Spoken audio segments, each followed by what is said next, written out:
ढूंढ ही लेते हैं अंधेरे में मंजिल, जुगनू कभी रोशनी के मोहताज नहीं होते।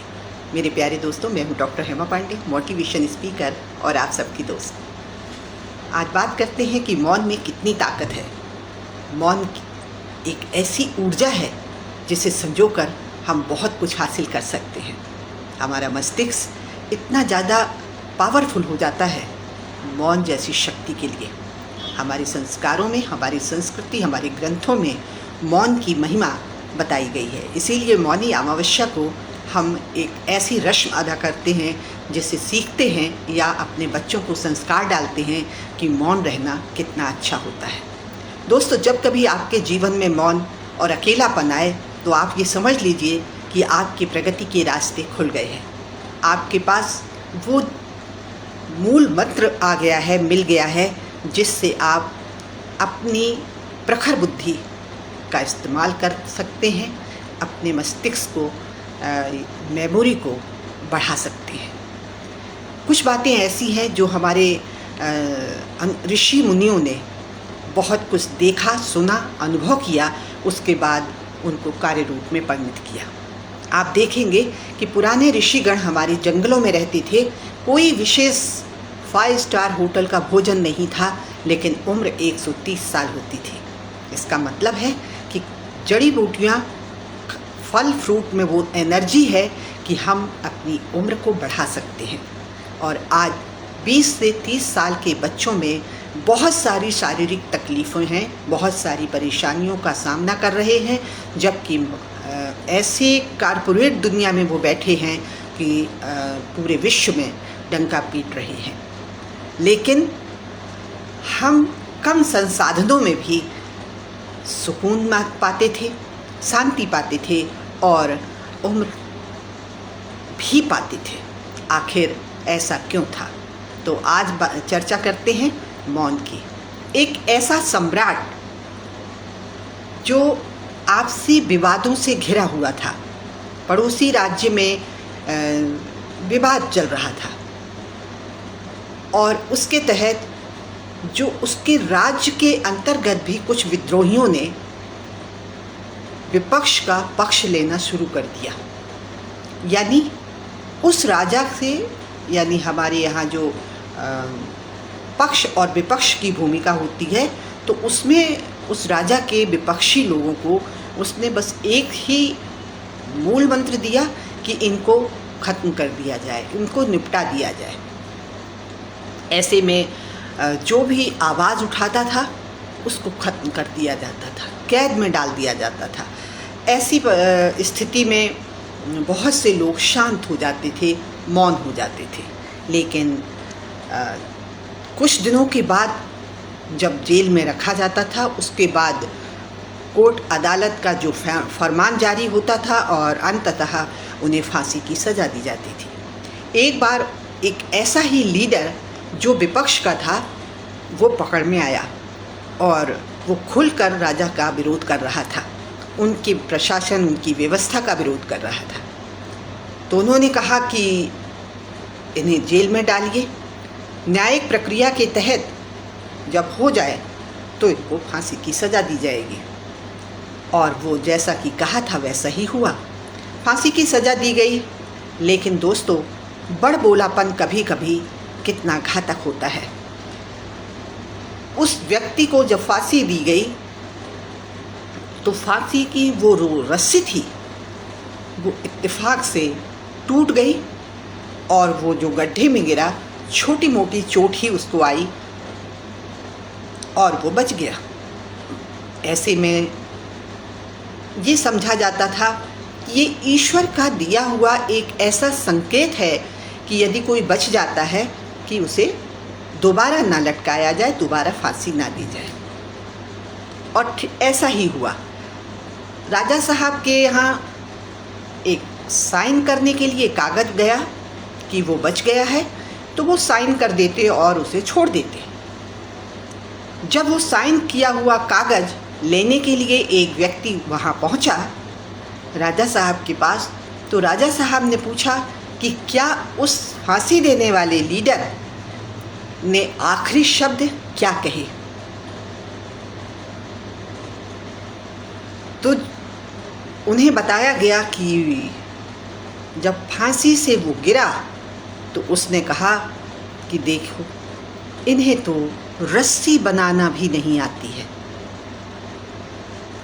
इतना सा शब्द सुनना था कि उस राजा ने कागज़ को फाड़ दिया और अपने साइन वाला कागज़ फाड़ के एक नया आदेश दिया गया कि अब हम उन्हें बताएंगे कि हम रस्सी कैसी बनाते हैं, और दोबारा उसको फांसी पर लटकाया गया।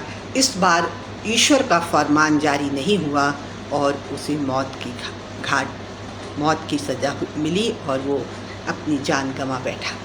दोस्तों, कभी कभी बड़बोलापन हमारे जीवन में बड़ी कठिनाइयाँ पैदा कर देता है। ज़रूरी नहीं था कुछ भी बोलना तो जीवन बच सकता था, लेकिन जब हम कभी ज़रूरत से ज़्यादा बोलते हैं तो कई बार हम फंसते चले जाते हैं और हम बोलते जाते हैं और नए नए विवाद होते चले जाते हैं।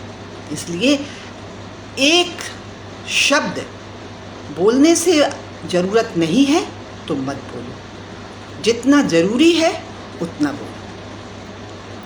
ईश्वर ने भी हमें ये संकेत दिया है, आपके पास 2 कान हैं यानी ज़्यादा सुनो, आपके पास 1 मुंह है यानी कम बोलो। बार बार कहा गया है, आपको 2 आँखें ईश्वर ने दी हैं, ज़्यादा से ज़्यादा देखो समझो, लेकिन बोलो बहुत कम। जितना ज़्यादा हम बोलते जाते हैं उतना ही ज़्यादा फंसते चले जाते हैं। बात पर बात निकलती जाती है और हम कई बार उन बातों को नज़रअंदाज नहीं कर पाते हैं और वहाँ फंस जाते हैं। तो बड़बोलापन हमेशा घातक होता है। कभी भी ज़रूरत से ज़्यादा नहीं बोलना चाहिए। उतना ही बोलना चाहिए कि किस सभा में आप बैठे हैं, कैसे लोगों के बीच में बैठे हैं और कितने समय के लिए आप वहाँ आए हैं, कितना आपके पास अनुभव है। जब आपको कहा जाए, जितना कहा जाए उतना ही आपको अपनी बात को रखना चाहिए, इससे आपका भी सम्मान बढ़ता है। तो कहते हैं कि घर का कैलेंडर तो बदल जाता है हर साल, अब की मेरे हालात बदल दे मेरे मौला। यानी अपनी आदतों में, अपने एटीट्यूड में चेंज लाइए, अपनी वैल्यू बढ़ाइए और उन वैल्यू के अंतर्गत कम बोलिए, ज़्यादा सुनिए, ज़्यादा पढ़िए। ज़्यादा लोगों के संपर्क में आप आते भी हैं तो ऐसी संगत अपनाइए, क्योंकि जैसी संगत होती है वैसी ही रंगत होती है। जैसा पानी होता है वैसी ही वाणी हो जाती है। संगत का बहुत बड़ा असर होता है हमारे जीवन में। तो आप निरंतरता बनाए रखिए, कोई ना कोई गोल ज़रूर बनाइए, क्योंकि गोल जब तक नहीं होगा तब तक हम कुछ काम नहीं कर सकते हैं। कहाँ जा रहे हैं हमें ये पता ही नहीं है। लक्ष्य ज़रूर होना चाहिए, कोई ना कोई टारगेट ज़रूर होना चाहिए और फिर उसे पाने के लिए आपको नए नए तरीके खोजना होंगे कि किन तरीक़ों से हम उस रास्ते पर पहुंच सकते हैं। कहते हैं समय ख़राब होता है तो सारे रिश्तेदार कोरियोग्राफर हो जाते हैं। समय जब नाच नचाता है तो सारे रिश्तेदार कोरियोग्राफर हो जाते हैं। समय के संगीत में जो अपने कर्मों के गीतों को पिरोता है वही महान बनता है। इसलिए समय पर अपने काम को करते चलिए और अपना गोल बनाइए, उस पर काम करिए। समय ने अच्छों को बदल दिया है, समय पर बदल जाओ, नहीं तो बड़ी परेशानी। अगर समय ने बदला तो बड़ी तकलीफ़ होगी। इसलिए शारीरिक श्रम ज़रूर कीजिए। अगर आप नहीं करते हैं तो एक दिन समय आपसे एक्सरसाइज ज़रूर करा लेगा। उन दवाइयों से अच्छा है थोड़ा सा पसीना बहा लिया जाए। 15 से 20 मिनट अगर शारीरिक श्रम करते हैं तो निश्चित आप स्वस्थ रह सकते हैं। उसी तरह आपकी आर्थिक बजट के अंतर्गत है, बूंद बूंद से घट भरता है। छोटी सी राशि डालकर लंबे समय के लिए आप अपनी आर्थिक स्थिति को मजबूत कर सकते हैं। ये छोटी छोटी आदतें हमारे जीवन में बहुत सारे बदलाव ले आती हैं। कहते हैं बहुत बुरी खबर है कि समय उड़ता है, लेकिन अच्छी खबर ये है कि उसके हम पायलट हैं। जब समय उड़ रहा है तो हमें देखना है कि हम उस समय का इस्तेमाल कैसे करते चलें। दोस्तों, रिवाज के कुएं में तैरना तो अच्छा है, लेकिन उसमें डूबना आत्महत्या है। कोई भी त्यौहार, कोई भी परंपरा वहीं तक मानिए जहाँ तक आपका और आपके परिवार का प्रगति ना रुके। ज़बरदस्ती आप उन परंपराओं को ओढ़ते रहें और आप आगे ना बढ़ पाएँ, जो आज की टेक्नोलॉजी के लिए बेहद ज़रूरी है। तो उस पर भी आप आने वाली पीढ़ी को रुकावट ना डालें, उस पर भी आप विचार करें और आगे बढ़ते चलें। कहते हैं कि समय ने कभी भी कोई भी चीज़ बेकार नहीं होती है। बंद पड़ी घड़ी भी 2 बार सही वक्त बताती है। इसलिए हमारा जीवन समय से बंधा है। हम समय के महत्व को समझें और उस पर काम करते चलें। दोस्तों,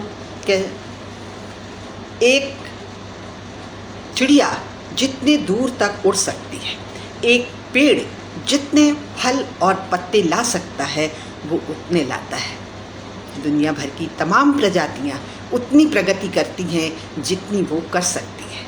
हम क्यों थोड़े में शांत बैठ जाते हैं? हम 40 से 50 साल की उम्र के बाद ही अपने आप को वृद्ध घोषित करने लगते हैं और काम करना छोड़ देते हैं।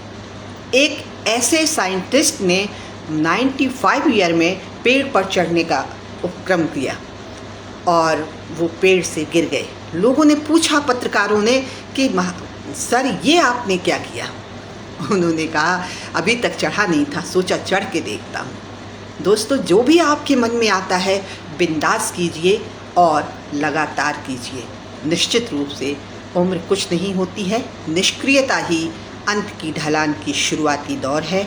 इसलिए निष्क्रिय मत रहिए, काम कुछ न कुछ करते रहिए, हंसते हंसाते रहिए, ऊर्जावान रहिए, अपनों छोटों को प्यार और बड़ों का सम्मान करते रहिए। इससे आपके मन स्थिति बहुत अच्छी रहेगी और आप निरंतर उनके आशीर्वाद से, छोटों के प्यार से निरंतर प्रगति करते रहेंगे।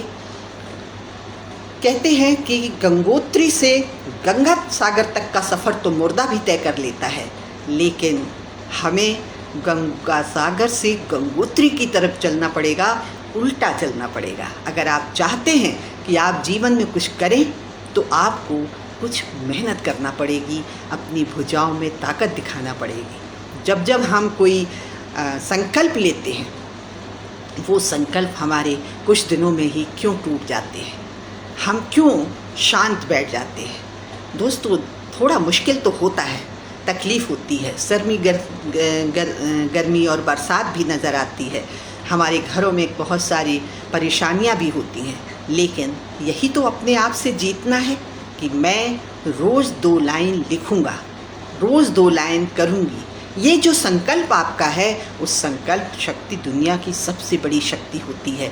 अगर आपकी संकल्प शक्ति मजबूत है तो आप कभी भी नहीं झुक सकते हैं, कभी भी नहीं रुक सकते हैं।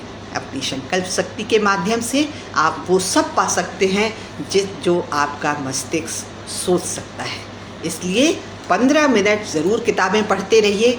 15 मिनट की पढ़ी हुई किताब वर्ष में 90 घंटे होती है, जो इंसान जीवन भर नहीं पढ़ पाता है। किसी और की तरह नहीं, अपनी तरह बनिए। पिछले 5 वर्षों में आप क्या थे और आज आप क्या हैं, इस पर आप तुलना कीजिए। दूसरों से तुलना करने की ज़रूरत नहीं है, सिर्फ अपने से तुलना करिए कि आने वाले 5 वर्षों में हम क्या बन जाएंगे। मात्र 1000 रुपये डालने से 5 वर्षों में आप 70 और 75 हज़ार रुपये के मालिक बन जाते हैं, यानी 1 लखपति कहलाएंगे आप। तो ये आपके ऊपर निर्भर है। मात्र 15 मिनट की एक्सरसाइज आपको स्वस्थ बना सकती है। मात्र 15 मिनट किताब आप पढ़कर आपके भावों की अभिव्यक्ति बेमिसाल हो सकती है। ये आपके ऊपर निर्भर करता है कि आप कैसे काम करते हैं। और हमें पता है कि आप में वो हुनर है, आप में वो ताकत है, आप में वो शक्ति है, आप में वो विल पावर है। आप वो सब कर सकते हैं जो आप सोच सकते हैं। इसलिए मस्तिष्क का कभी भी गुलाम मत बनिए। अपने कर्म के लिए कर्म प्रधान बनिए। मस्तिष्क तो कहेगा 4 बजे अगर आपने अलार्म लगा दिया है तो हाथ बढ़कर उसे आप बंद कर देते हैं, क्योंकि वो तुरंत आपको 20 वर्ष पहले पढ़ी हुई किताब याद आ जाती है कि हमें इतने घंटे और सोना चाहिए, 8 घंटे 10 घंटे और सोना चाहिए, और आप उसे बंद कर देते हैं। तो ये आप में का मस्तिष्क ऐसे ही काम करता है। इसलिए मस्तिष्क को नौकर बना के रखिए, अब उसके ऊपर हावी रहिए। जो करना चाहते हैं वो उसके लिए संकल्पबद्ध रहिए और निरंतर काम करते रहिए। ये सबसे बड़ी विशेषता होती है किसी भी लक्ष्य तक पहुंचने के लिए। दुनिया भर के तमाम सफल लोगों ने इन्हीं रास्तों को अपनाया है। अपने बच्चों को सोना चांदी जेवर जवाहरात मत सौंपिए, उन्हें किताबें लाइब्रेरी के रूप में सौंपिए। ये वो धन है जो कभी भी खत्म नहीं होगा। मेरे प्यारे दोस्तों, खुश रहिए, ऊर्जावान रहिए और खुशियाँ बांटते रहिए। चलते चलते इत्र से कपड़ों को महकाना कोई बड़ी बात नहीं, मज़ा तो तब है जब खुशबू किरदार से आए, और किरदार से खुशबू आने के लिए मौन रहकर काम करते रहिए। जय हिंद, जय भारत, नमस्कार।